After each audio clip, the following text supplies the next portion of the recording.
Good evening to all. ਚਲੋ ਆਪਾਂ topic 1 ਵਿਚਾਰਦੇ MCQs discuss ਕਰਦੇ ਹਾਂ। ਹੋਪਫੁਲੀ ਤੁਹਾਨੂੰ 1 ਵਿਚਾਰ ਚੈਪਟਰ ਦੀ ਸਮਝ ਆ ਗਈ ਹੋਏਗੀ। ਨੈਕਸਟ ਆਪਾਂ ਕੰਟੀਨਿਊ ਕਰਾਂਗੇ, ਪਰ ਪਹਿਲੇ ਜੋ ਕੀਤਾ ਹੈ ਉਹਦਾ ਆਪਾਂ ਰਿਵਾਈਜ਼ ਜ਼ਰੂਰ ਕਰਾਂਗੇ। ਕੁਝ MCQs ਨੇ जो ਆਪਾਂ डिस्कस करने जा रहे हैं।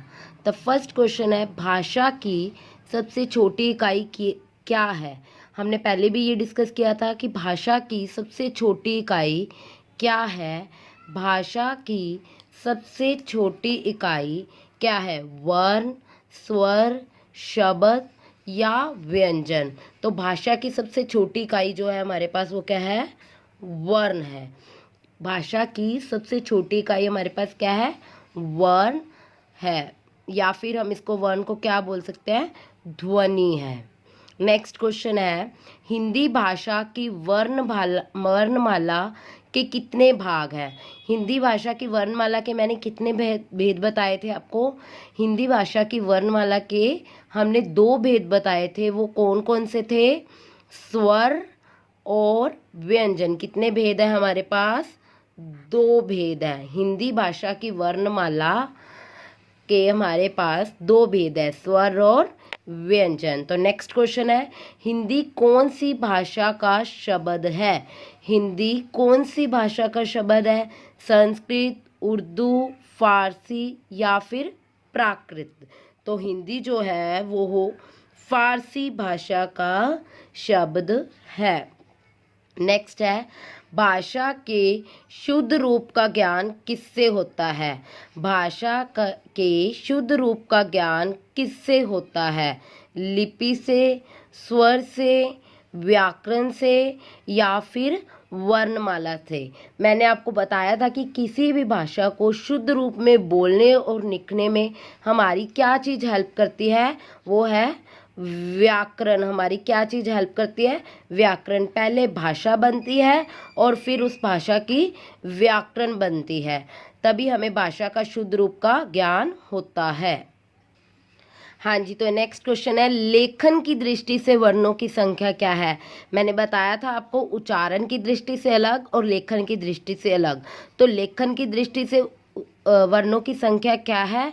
51, 52, 49 या फिर 35। कितने हैं? लेखन की दृष्टि से वर्णों की संख्या जो है हमारे पास 52 है। जिसमें क्या है 13 स्वर है हमारे पास और 35 हमारे पास क्या है? व्यंजन है। तो लेखन की दृष्टि से वर्णों की संख्या कितनी है? 52। अगर हमारे पास क्वेश्चन आता है कि उच्चारण की दृष्टि से वर्णों की संख्या कितनी है, तो हमारे पास कितने होंगे?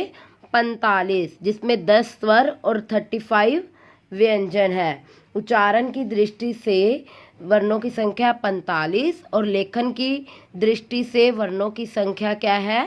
52 है। तो नेक्स्ट क्वेश्चन है, स्वर के कितने भेद है? स्वर के हमारे पास कितने भेद थे? स्वर के हमारे पास कितने भेद थे? 3, 2, 4, 8। स्वर के हमारे पास 3 भेद थे। स्वर के हम कितने भेद थे? स्वर के हमारे पास 3 भेद थे। कौन कौन से?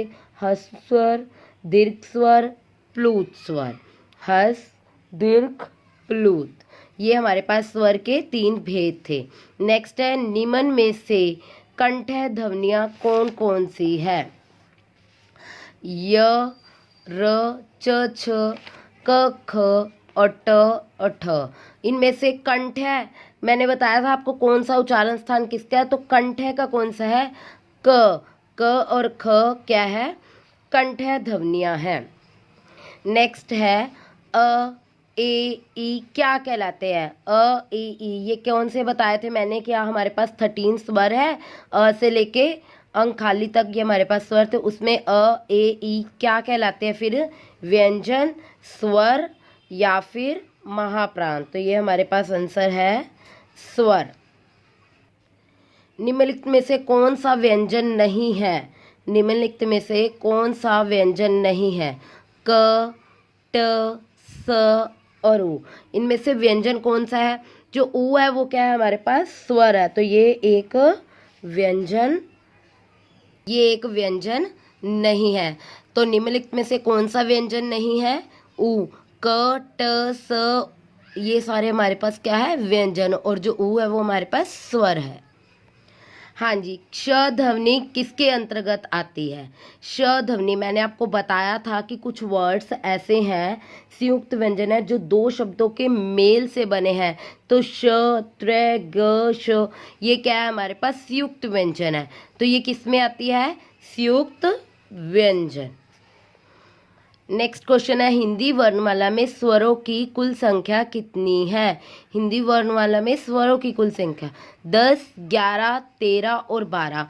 हिंदी वर्णमाला में अभी मैंने आपको बताया है कि 52 वर्ण होते हैं टोटल, और उसमें से 13 जो हमारे पास क्या होते हैं, स्वर होते हैं, और 35 क्या होते हैं हमारे पास, व्यंजन होते हैं, और 4 क्या होते हैं हमारे पास, संयुक्त व्यंजन होते हैं। नेक्स्ट, छ ध्वनि का उच्चारण स्थान कौन सा है? देखो, क वर्ग का कंठ है, च वर्ग का तालव्य है, ट वर्ग का मूर्धन्य है, त वर्ग का दंत है, प वर्ग का ओष्ठ है। तो जो छ है वो च वर्ग से है, च छ ज न। तो ये जो छ है वो च वर्ग से है, तो उसका कौन सा स्थान है? देखो, दंत है, ओष्ठ है या तालव्य है, तो उसका है तालव्य। नेक्स्ट, य र ल किस वर्ग के व्यंजन है? य र ल व किस वर्ग के व्यंजन है? ये मैंने आपको बताया था कि जिन उच्चारणों को उच्चारण करते समय जीभ मुंह के अंदर किसी भाग को पूरी तरह स्पर्श नहीं करती है, और हमें उनको हम क्या बोलते हैं, अंश। और ये जो य र ल व, ये भी क्या है, अंश व्यंजन की उदाहरण है। नेक्स्ट है हमारे पास, इनमें से कौन सा संयुक्त व्यंजन है? इनमें से कौन सा संयुक्त है? ड, ड, ग, दो व्यंजनों के मेल से जो बनता है। इसमें से ड, ये सिंगल खुद व्यंजन है ये भी, और ये जो ग ज्ञानी है, ये क्या है, दो शब्दों के, दो व्यंजनों के मेल से बना है। तो ये हमारे पास क्या है, संयुक्त व्यंजन है।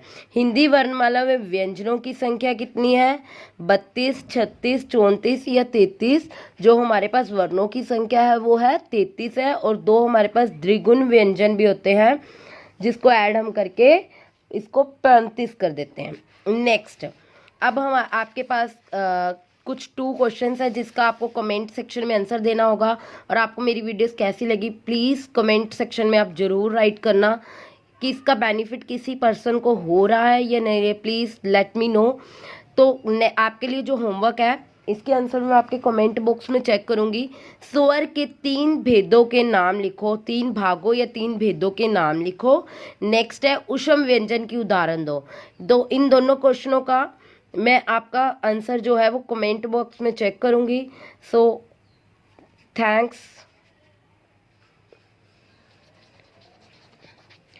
thanks everyone, listen me, and please keep subscribes